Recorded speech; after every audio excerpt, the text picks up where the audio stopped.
Well, hello again, all the boys and girls out there in YouTube land watching Georgia Beer Reviews. Back at you today with another one. Looking at a beer from Tröegs today. They are out of Pennsylvania, Hershey, Pennsylvania. This is the Mad Elf. It is a holiday ale brewed with cherries and honey. It clocks in at 11% alcohol by volume. Never had this beer, heard a lot about it. Just never seen it up until now. So really excited to try this. They use Belgian yeast and a few different types of cherries. Bing, Lambert, Van, Royal Anne, and Montmorency cherries. It has a freshest buy date on there, October 14th, 2023. So I think this was recently bottled and it's got a year date on it. Let's see. A little bit about the beer on the label. It says, "It's time. The Mad Elf is here with its nuanced blend of sweet and tart cherries, Pennsylvania wildflower honey, chocolate malt, and a hint of mischief. Thanks to a spicy Belgian yeast, this ruby red holiday ale finishes with subtle notes of cinnamon, clove, and allspice. It's not the holidays until you've had yourself a Mad Elf." Okay, so let's go ahead and get into it. Like I said, never had this beer. Pretty excited to try it. Heard a lot of things, both good and bad, actually, about this beer. Mostly good, though.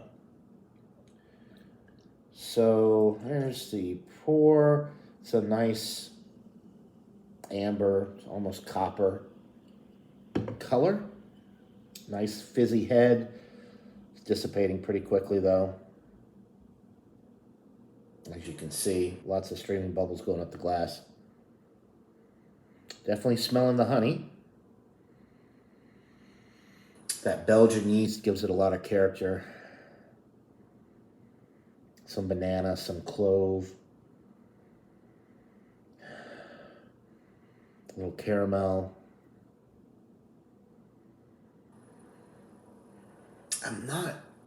I'm getting, it kind of has a generally sweet aroma, but I'm not picking up on specific honey notes.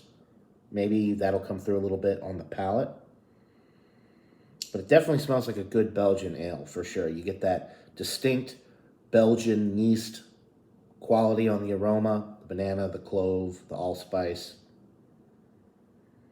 Maybe even a little bubble gum with the aroma.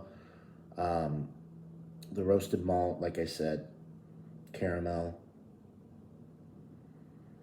It smells really good. It doesn't smell like an 11% beer. It definitely doesn't smell boozy. And the cherries are nice, but they're not as pronounced as I thought they were going to be based on what I read on the label and just the sheer amount of different cherries that they put in this beer. It smells like a winner, though. It smells very, very nice, very appetizing. So without further ado, let's get into this brew. Cheers.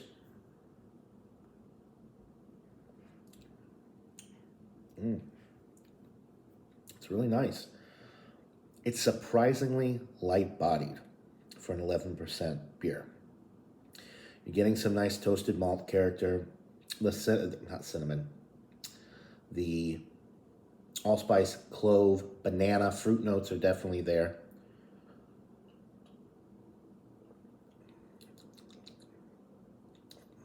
The cherries are very in the background. They're there, but not in your face at all.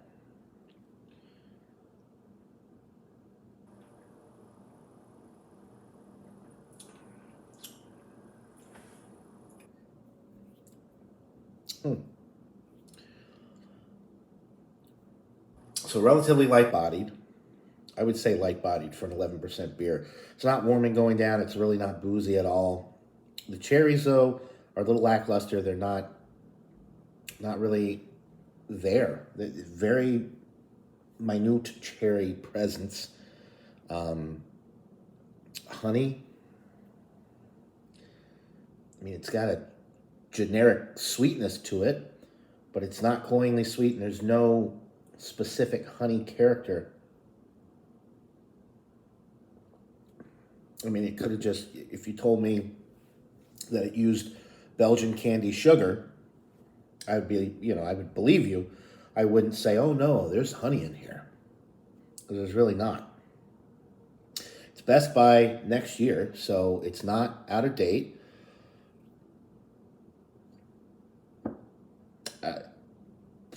Kind of a little lackluster, not what I was expecting.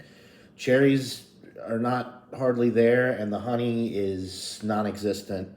Um, Overall, though, for just a Belgian beer, if you just said, hey, try this Belgian ale, it's got good notes. It's got the banana, clove, slight bubble gum, then you get like a caramel roasted malt character, a little bit of spice on the finish, kind of like a allspice type note. This is all coming from just the spicy, the Belgian yeast that they're using. So from that aspect, the Belgian yeast is providing some good aromas and flavor notes, but the main thing, excuse me, that they were trying to do with this beer, with the addition of the cherries and the honey, they failed to really capitalize on, because it's very little cherry and honey flavor, and it just tastes kind of like a standard ale, Belgian ale. They do have a ton of, or this beer has a lot of the Belgian qualities to it, and it's all good. It's not as advertised. And the body is surprisingly light, with the alcohol at 11% is masked especially well. So that's an indication of a quality brewed beer, I think, but they just didn't deliver on the cherry and the honey flavor. All that being said, I'm going to give this beer an 82 out of 100. It's a B minus. It's good, but it fails to deliver the cherry and honey notes, and that's the main selling point of this beer. I mean, holiday ale, brewed with cherries and honey, and it's just not there. It's not there. But if you're looking for a nice, strong beer at 11% that drinks super smooth, and you like just regular old Belgian ales, then I think you're going to love this. I love it because of the reasons I just stated, but like I said, no cherry, no honey. That's the main selling point with this beer, and it's not there, and this is a holiday ale, so you would definitely expect some of that. So 82 out of 100 for the Tröegs Mad Elf Belgian Ale. Buy it, try it, let me know what you guys think. Do you think it's better than what I'm describing it as, or maybe the batch I got, maybe they forgot to put the cherries and the honey in there, I don't know. But it's a solid brew. It's a good beer. It's just, yeah, let down with the cherries and the honey. Okay, I've blabbed on long enough and repeated myself plenty of times. So buy it, try it. Let me know what you think in the comments below. That'll do it for this beer review, folks. Hope you're all having a wonderful day. Until next time, cheers, everybody.